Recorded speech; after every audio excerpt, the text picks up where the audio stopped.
Bismillahirrahmanirrahim. Assalamualaikum warahmatullahi wabarakatuh. Waalaikumsalam warahmatullahi wabarakatuh.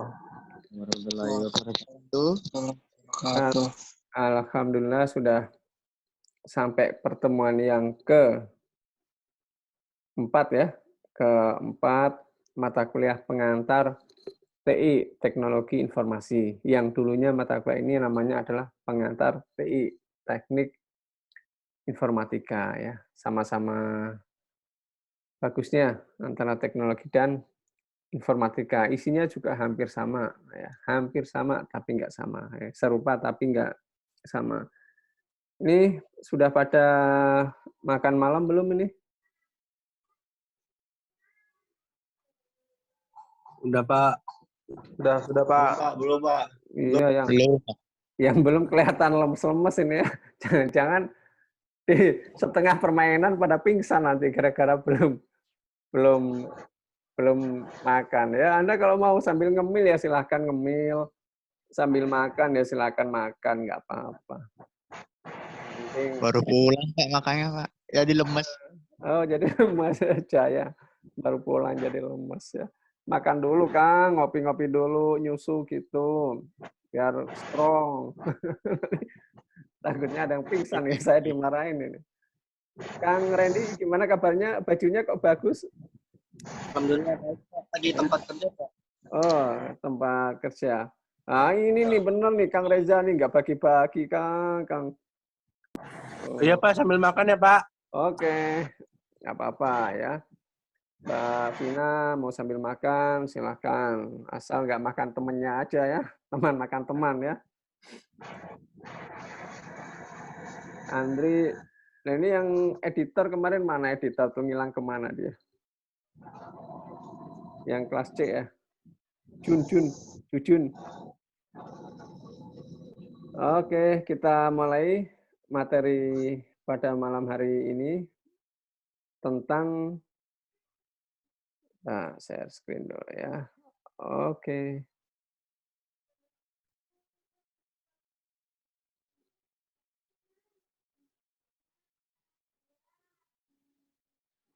Oke, hari ini kita akan belajar pengantar daripada perangkat keras ya. Ini memang materinya materi lama ya. Tahun 2011 saya sudah ngampu mata kuliah ini dan belum sempat update ya. Harusnya di tahun ini sudah tahunnya menjadi tahun yang baru sehingga teorinya teori baru. Tapi jika dilihat dari benang merahnya, ini 2011 teori-teori yang saya gunakan kalau nggak salah teori tahun 2007 gitu ya. 2007 itu saya pakai di 2011. Nah, di 2011 itu masih menjadi apa namanya? Oh, nantinya itu teknologi informasi seperti ini gitu ya. Masih seperti itu di tahun itu.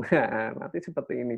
Namun sekarang sudah menjadi kenyataan gitu. Jadi ibarat kata kalau dosennya boleh ngeles itu masih bisa ditarik benang merahnya gitu ya. Pak sekarang kan sudah tahun 2021, Pak sudah 10 tahun. Ya, tapi implementasi daripada tahun 2011 itu tahun ini. Ngelesnya gitu ya. Ngelesnya seperti itu.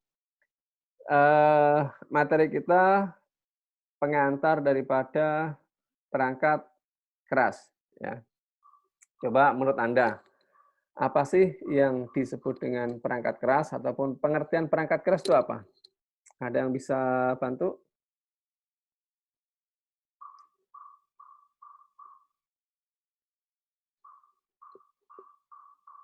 Itu Pak, perangkat keras yaitu perangkat yang digunakan untuk menjalankan sebuah perangkat lunak Pak, yaitu software. Nah, betul. Kang siapa tadi? Maulana ya? Oke, keren. Silakan, yang lainnya lagi, apa yang disebut dengan perangkat keras?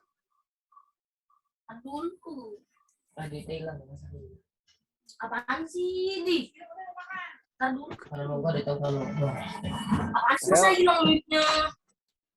Ayo silakan, siapa yang mau jawab perangkat keras? Lagi lempar kata gua dulu coba dari ayo. Pak. Yoi.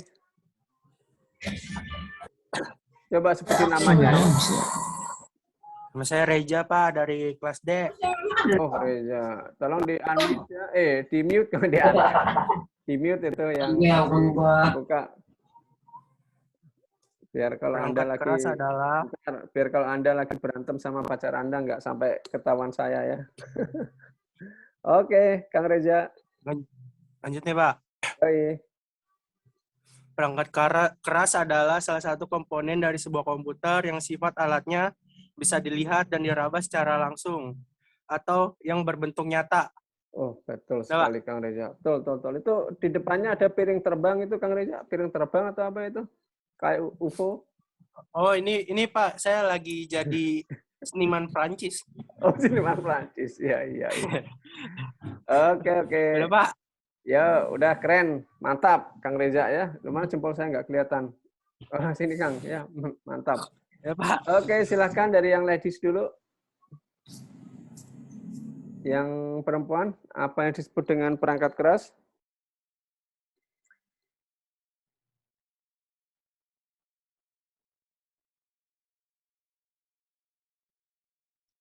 Perangkat keras.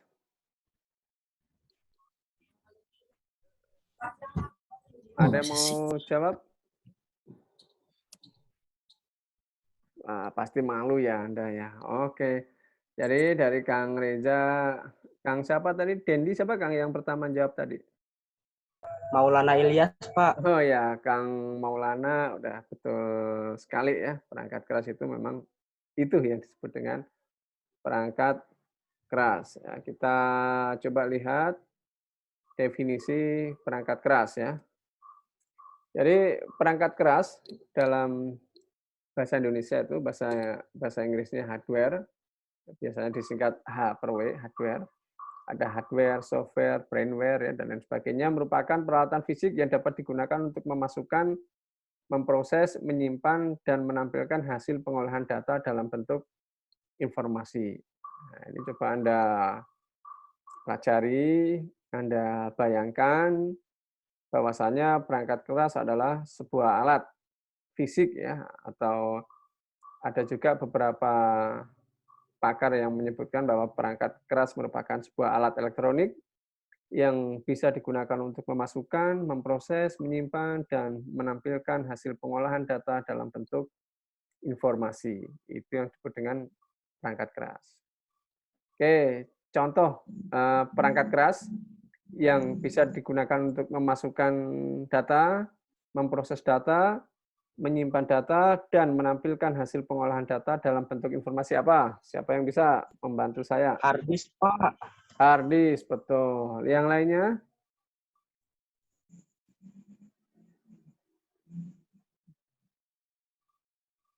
SSD, Pak. SSD bisa. SSD itu harddisk juga ya? Jenisnya, Pak.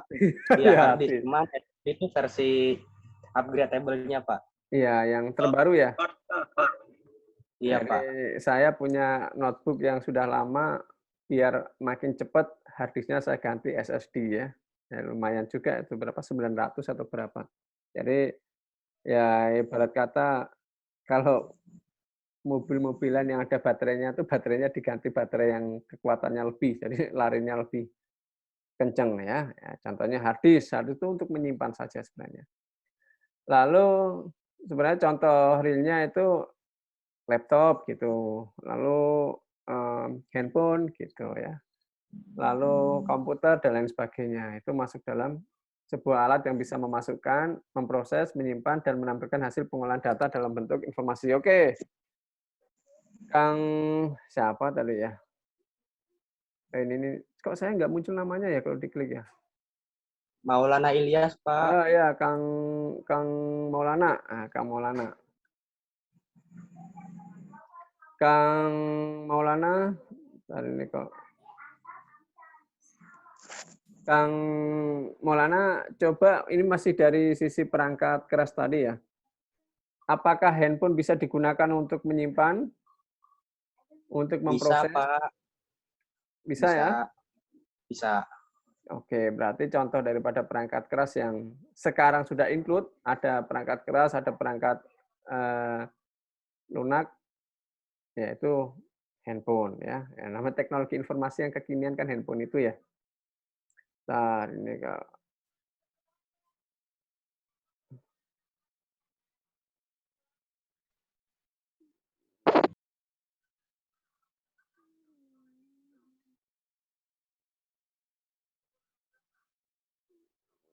Oke. Gangguan teknis ya.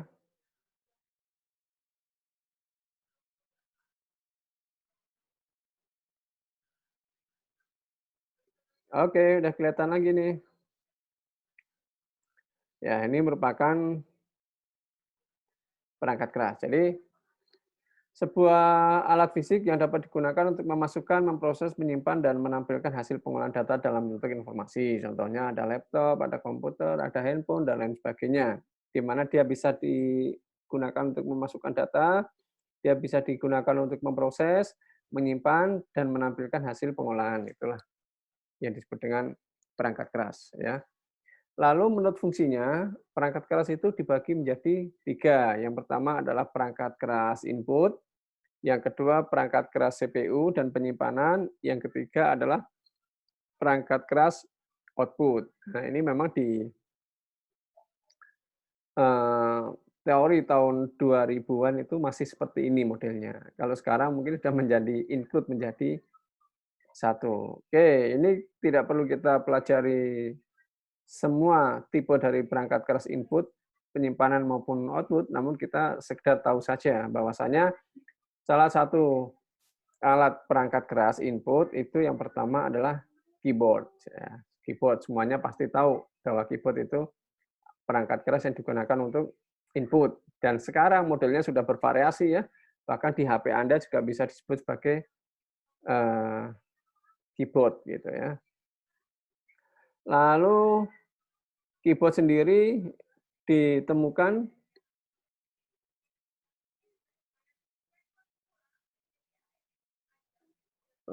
sorry. Keyboard dengan susunan QWERTY ya, yang ini paling banyak digunakan diciptakan oleh Christopher Latham Soles tahun 1870-an. Pasangan huruf yang sering digunakan ditempatkan berjauhan untuk meningkatkan jarak pergerakan jari. Jadi kalau Anda tanya, kenapa model huruf keyboard kok seperti itu ya, siapapun mungkin sulit untuk menjawab ya. Ya saya juga nggak bisa menjawab. Kenapa A-nya di sini, S-nya di sini, D-nya di sini, dan lain sebagainya. Lalu tipe susunan lainnya adalah Dvorak ya, yang menempatkan semua huruf hidup ada di kiri dan huruf mati ada di kanan, diciptakan oleh August Dvorak dan William L. Delay 1936, dirancang untuk mengurangi jarak pergerakan jari. Jadi di tahun 1936 itu orang sudah berusaha membuat keyboard dan mengembangkan sebuah keyboard. Kita bahkan belum lahir, ya. Maka dari itu usia keyboard tentunya lebih tua daripada usia kita semua. Ini masih di input.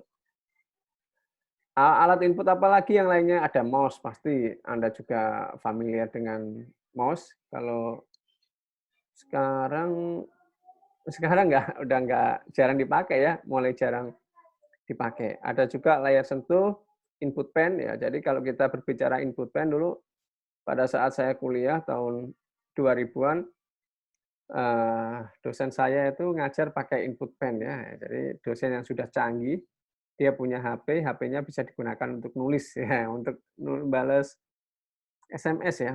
Balas SMS itu pakai input pen gitu, wah itu udah canggih sekali di saat itu. Tahun 2000-an. Karena perkembangannya cukup pesat, sekarang input pen ada juga masih juga digunakan ya di tipe-tipe Note dan lain sebagainya kalau yang beberapa merek itu. Namun lebih dari itu sekarang sebenarnya sudah ada finger pen ya. Jadi finger pen itu ya jari kita itu ya berfungsi seperti bolpen gitu ya. Lebih canggih daripada input pen yaitu finger pen ya. Ada pena cahaya, ada digitizer dan lain sebagainya. Ini alat input penunjuk. Alat entry data sumber, ada scanner, pasti Anda semuanya juga tahu scanner, ada barcode ya. Ada lagi alat pengenal karakter, MICR, OMR, dan OCR ya. Ini alat-alat input semuanya ya, tapi untuk mengenal sebuah karakter. Ada lagi mesin fax ya. Dulu di era dulu mesin fax itu ya sangat terkenal ya, maksudnya canggih ya, dan biasanya fax itu tempatnya dekat dengan wartel ya. Iya, dekat dengan wartel. Biasanya kalau ada wartel ada mesin fax gitu ya. Kalau sekarang ya Anda foto dalam bentuk Anda convert dalam bentuk PDF, Anda kirim pun udah jadi. Tapi dulu sempat tren mesin fax. Kita kirim data lewat fax dan lain sebagainya. Alat input audio, ada soundboard, MIDI board, zaman dulu ini ya udah canggih ya, udah canggih. MIDI board atau MIDI singkatan dari Musical Instrument Digital Interface, menggunakan standar pertukaran informasi musik antara alat musik, pesintesa, dan komputer ya. Jadi dulu punya kayak gini udah musisi canggih ya. Lalu ada mikrofon, ada webcam. Webcam juga sekarang masih tenar ya, menurut saya sih masih tenar, banyak yang menggunakan. Kalau dulu jika komputer kita itu tidak ada kameranya, ya kita pakai webcam, pasang webcam di portable berarti itu ya, yang atau external webcam gitu ya, external webcam dipasang baru kita bisa melihat teman-teman kita. Ada juga kartu video frame, ya, lalu ada kamera digital, tentunya kamera digital yang dulu kapasitasnya ya nggak seperti sekarang ya, namanya juga dulu gitu. Kalau dulu mungkin kalau dibandingkan dengan sekarang, kamera digital dulu yang bagus itu ya setara dengan HP kita sekarang gitu. Jadi kita sekarang di HP sudah ada kameranya, masuk juga dalam kamera digital. Ada sistem pengenal suara, ada sensor, ya, alat input yang berfungsi untuk mengumpulkan data secara langsung dari lingkungan dan mentransmisikan ke komputer. Lalu ada juga alat input biologi, biometrik, sebuah alat pengukur karakteristik tubuh manusia. Dari alat input biologi yang pernah Anda gunakan yang mana coba? Atau nggak ada di sini? Ya, sidik jari, Pak. Oh, sidik jari pernah ya, Kak Maulana ya? Iya, yang buat bikin KTP kan harus masukin sidik jarinya tuh. Ya, betul. Lalu kalau kita mau masuk ke gedung, pernah menggunakan apa? ID card, Pak. ID card. Selain itu, yang alat biologi? Barcode, Pak. ID. Barcode. Jadi mau masuk gedung di barcode juga ya. Ya. Bukan barcode ya. Finger untuk absen yang sudah kerja, apakah di kantornya sudah ada absensi menggunakan finger jari? Saya udah, Pak. Pakai sidik jari di kantor saya. Oh ya, PT apa Kang Maul? Kerja saya IT, Pak. IT support. Wih, keren banget. Ayo tadi selain Kang Maul, ada lagi yang sudah siapa tadi? Saya, Pak. Iya, sudah pernah menggunakan? Sudah, Pak. Oke, yang sudah nih ya. Kalau yang belum kan hanya membayangkan ya. Kalau yang sudah kan sudah melaksanakan gitu.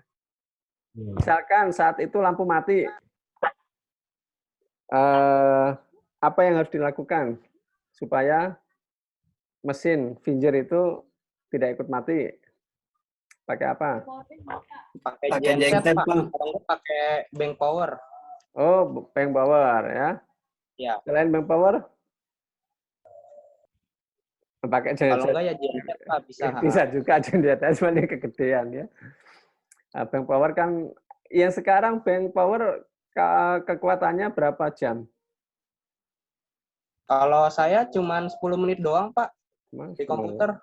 Oh, enggak, masa 10 menit. Dulu aja waktu saya kerja itu kalau kita mati ada namanya apa ya? UBS atau apa, lupa saya dulu itu. Itu ya bisa digunakan untuk menahan kekuatan komputer itu biar nggak mati selama 2 jam kemampuannya. Tapi itu yang harga biasa, tapi yang harga mahal juga bisa menggunakan, bisa lebih lama lagi. Oke, Yang sudah selain Kang Maul yang di bawah tadi, jika pas waktu absen lampu mati, apa yang harus dilakukan secara manualnya? Nah, kalau ini saya tanya nih, karena saya nggak tahu ya.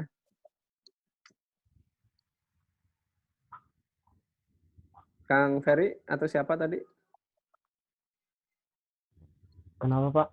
Jika pada saat mau absen ternyata lampunya mati, kan mesinnya nggak berfungsi tuh. Pakai Yang power bank dilakukan bisa, apa Pak. biasanya? Pakai Oke, power bank. power bank, Vina. Misalkan power bank-nya nggak ada juga, habis katakanlah gitu. Alternatifnya? Manual, Pak. Ditulis. Nah, paling itu Manual ditulis. Emang benar juga ya.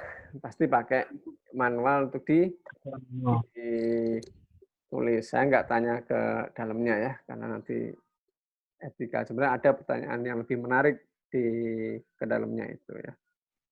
Oke, selanjutnya ada perangkat keras pemroses atau dan penyimpanan. Di sini ada profesor, di sini masih Core to Duo.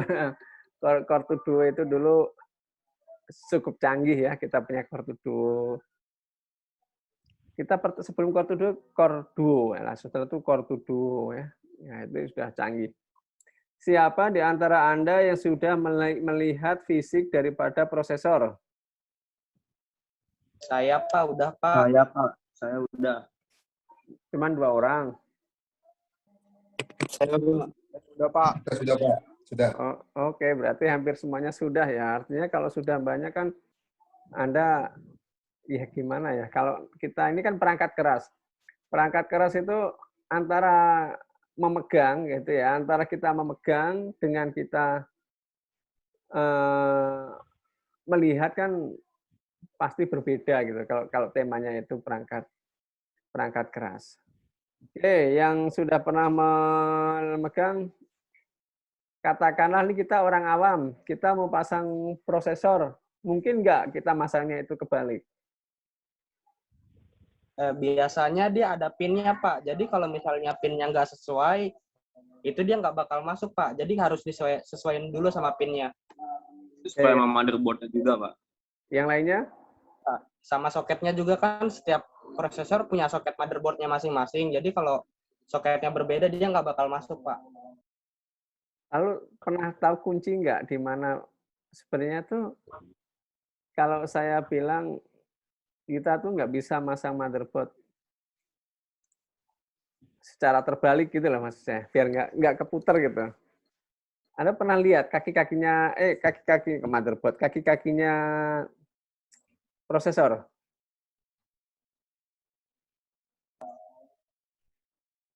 Pernah ada yang lihat kakinya? Kakinya prosesor bukannya cuma sekedar titik-titik doang, Pak. Dia titiknya yang atas kan, kalau yang dalamnya kan yang nancep ke sininya kan ada kaki-kakinya itu. Jadi memang yang saya tahu ya, yang saya tahu dulu memang prosesor itu dipasang tidak mungkin bisa terbalik gitu. Contohnya mungkin yang ini ya, mungkin ya. Nanti Kang Maul kalau nyampe di tempat kerja coba ditanyain lagi. Bisa nggak Kang kita masang prosesor kebalik? Ini kan coba amati prosesor ini kan di pojokan yang ini mau saya kelihatan nggak di situ? Kelihatan, Pak. Nah, ini kan di sini kan penuh ya titiknya ya. Iya kan? Artinya Iya, ada titiknya. Di sini penuh kan Iya, titiknya Pak. sampai ujung kan? Iya, Pak. Nah, di sini penuh kan? Nah, tapi di sini penuh nggak? Enggak. Enggak, Pak. Dia kan karena ada pemisah itu, Pak. Iya, artinya kan di sini nggak ada kakinya. Jadi ini kalau yang saya tahu dulu, karena sekarang saya juga udah lama nggak ngulik ke hardware lagi. Kalau dulu kita tuh nggak mungkin bisa masang prosesor itu kebalik itu nggak mungkin, karena ada satu sisi yang nggak ada kakinya gitu loh. Jadi kalau kebalik nggak bisa nancep gitu ya di dulu ya. Nah, jadi sebenarnya bagi kita yang supporting, jadi Kang Maul dan lain sebagainya itu lebih mudah untuk belajar hardware. Sayangnya kita lagi belum tatap muka, andai kata tatap muka, paling mudah kita lihat, kita bongkar CPU, kita lihat, kita tahu ini motherboard, ini VGA card, ini sound card, ini memori ya, ini apa namanya yang kotak yang baterainya itu, yang suka power supply dan lain sebagainya ya. Oke, kita ke halaman berikutnya. Ini adalah memori. Pertanyaan dari saya nggak perlu dijawab, nanti silakan Anda cari. Memori kan ini ada lubangnya satu ya di tengah ya. Kelihatan? Iya Pak, kelihatan Pak. Nah, itu ada juga memori yang kasih lubang 2 gitu. Nah, kenapa sih kok lubangnya beda-beda gitu? Kok nggak dikasih coakan satu aja sampai sekarang gitu? Itu nanti aja Anda yang jawab. Tugas buat Anda. Tugas nggak usah dikumpulkan ya. Nah, tugas dicari kenapa kok coakannya ada yang satu, ada yang 2 gitu loh. Kalau Anda sudah sering ya. Itu setahu saya buat pemisah Pak. Soalnya kan kalau RAM kan banyak tuh jenisnya kayak DDR1, DDR2, DDR3, DDR4. Ya. Jadi kalau generasi pertama itu posisi pemisah pin RAM-nya itu ada di sebelah kiri, DDR2 juga sama, DDR3 agak ke kanan, DDR4 di tengah gitu Pak. Oke, Saya, Pak. ya pertanyaannya kenapa sih harus ada DDR1, DDR2, DDR3, DDR4? Ya, Anda PR buat Anda, nggak usah dikerjakan ya.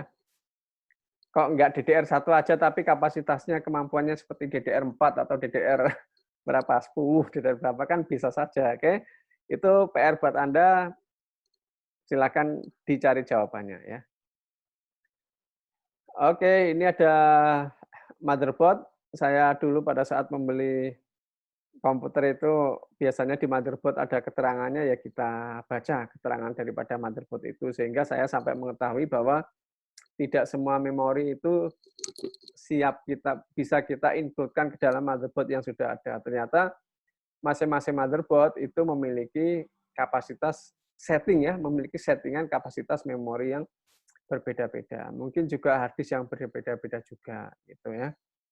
Maka dari itu, misalkan kita punya motherboard yang tipe ini, bisa nggak memori saya berikan 10 giga gitu ya? Mungkin juga nggak bisa gitu, karena nggak support. Katakanlah di situ maksimal memori, misalkan ya, maksimal memori 8 giga, misalkan seperti itu. Jadi ini zaman saya, zaman Anda juga, yang waktunya masih banyak, kalau beli laptop, beli apa itu ya buku panduannya itu silahkan dipelajari supaya Anda bisa mengetahui kemampuan daripada alat yang Anda beli. Ada hard disk, ini hard disk ya. Sekarang model hard disknya sudah seperti apa, saya kurang tahu karena saya belum pernah membongkar yang model sekarang. Kalau dulu ini kan kita bongkar dalamnya kan mirip piring-piringan itu, mirip piring-piringan yang krek-krek gitu ya di dalam sininya. Kalau hard disk yang di dalam laptop mungkin sangat tipis, saya belum tahu. Jadi di era laptop ini saya belum pernah bongkar ya. Mudah-mudahan Anda sempat membongkar hard disk di sekarang itu modelnya seperti apa, memori di dalam itu bentuk fisiknya seperti apa, saya kurang tahu ya. Anda yang giliran sekarang. Jadi waktunya ngulik adalah Anda ya, ngulik dalamnya laptop itu ada apa sih gitu. Jika laptop Anda rusak, bongkar sendiri takut malah runyam ya. Ya kalau bisa pada saat di servis itu Anda lihat dalamnya kayak apa sih Bang gitu. Bang, dalamnya kayak apa sih ini gitu. Silakan Anda lihat. Kalau dulu pada saat saya kuliah servis komputer, jadi ya insya Allah paham sedikit banyak tentang hardware yang ada di komputer itu, sampai bunyinya pun berbeda. Kalau memorinya yang bermasalah bunyi tit, kalau hard disknya yang bermasalah itu bunyi, ada suaranya, indikator yang berbunyi beda-beda. Sekarang belum. Sekarang udah lama. Nah ini floppy disk karena ini bisa dikatakan mendekati sejarah juga ya. Dulu menggunakan floppy disk dan Anda juga sepertinya di tahun-tahun Anda itu belum pernah menggunakan ini. Anda ada nggak yang pernah menggunakan ini, alat ini? Mungkin SMP atau apa dulu?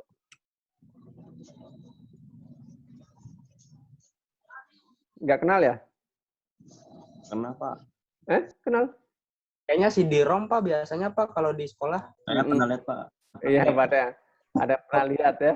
Kalau orang-orang yang lama. Lihat megang pernah Pak. Gimana? Lihat megang pernah. Oh, mungkin Pak itu kayak di permainan PS tau. Iya, kalau Kang Dimas berarti pernah lihat, pernah megang ya, berarti kayaknya dia pengalamannya banyak juga tuh ya. Orang-orang lama. Ya, di zaman tapi Kang Dimas pernah nggak menggunakan disk operating system? Udah itu aja. OS-nya itu bukan Windows tapi DOS. Belum. Nah, berarti masih tuaan saya ya. Kalau saya pernah Iya. menggunakan komputer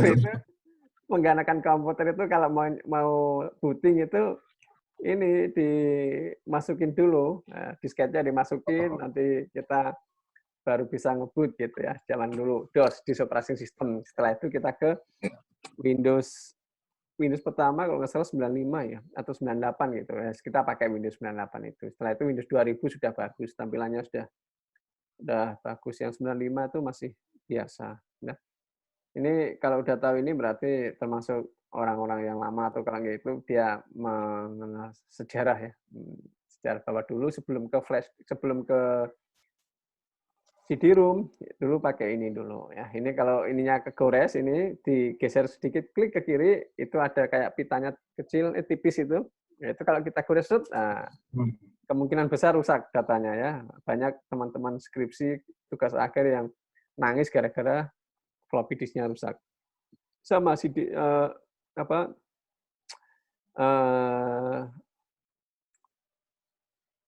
CD juga sama seperti itu, kalau kegores juga dia akan rusak. Oke, lalu ada CD-ROM, tadi Kang Maulana yang sempat tenar. Zaman saya juga sempat terkenal juga, saya mengalami 3 zaman. Zaman disket, zaman CD-ROM, ya sekarang mungkin beberapa PC sudah nggak ada CD-ROM-nya lagi, sekarang ada di flash disk ya. Ini slot-slotnya yang ada di dalam motherboard ya, karena kita nggak pernah itu ya, kalau ada praktikum kita lihat motherboard, kita bongkar, preteli semuanya habis, kita pasang lagi itu motherboardnya, kita pasang hard disknya, kita pasang VGA-nya, kita pasang sound card, memori ya, prosesor, power supply dan lain sebagainya bisa. Nah, ini zaman saya nih, kipas ini adanya di era-era saya, era tahun 2000-an, beberapa teman CPU-nya itu dikasih kipas ini, ada yang 2 dan 3 supaya dingin gitu. Kipas yang model ini. Ini baterai CMOS kalau nggak salah ya. Nah, ini modelnya nih kayak gini ya. Nggak bisa terbalik, memang sudah didesain nggak bisa kebalik. Nah, ini ada power supply yang bikin kita kaget itu kalau power supply-nya meledak, duk gitu, ada ngebul ya, ada asapnya power supply. Kalau Anda udah di rental, di warnet, di lain sebagainya, mungkin sudah beberapa kali lihat power supply yang meleduk. Perangkat keras, ini ada output ya. Cara kerja perangkat keras seperti ini, input, alat pemrosesan, output, CPU, nanti ini banyaklah, detailnya banyak ya. Jadi pertemuan kita tentang perangkat keras cukup itu yang bisa saya sampaikan. Tugas buat Anda semuanya tanpa dikumpulkan, coba Anda eksplor lagi bagaimana sistem kerja daripada perangkat keras ya. Anda baca-baca di mana dan di internet dan lain sebagainya. Saya kira cukup. Wassalamualaikum warahmatullahi wabarakatuh. Waalaikumsalam warahmatullahi wabarakatuh. Waalaikumsalam. Warahmatullahi wabarakatuh. Oke. Absensi di list, Pak. Iya. Sama-sama agent love ya.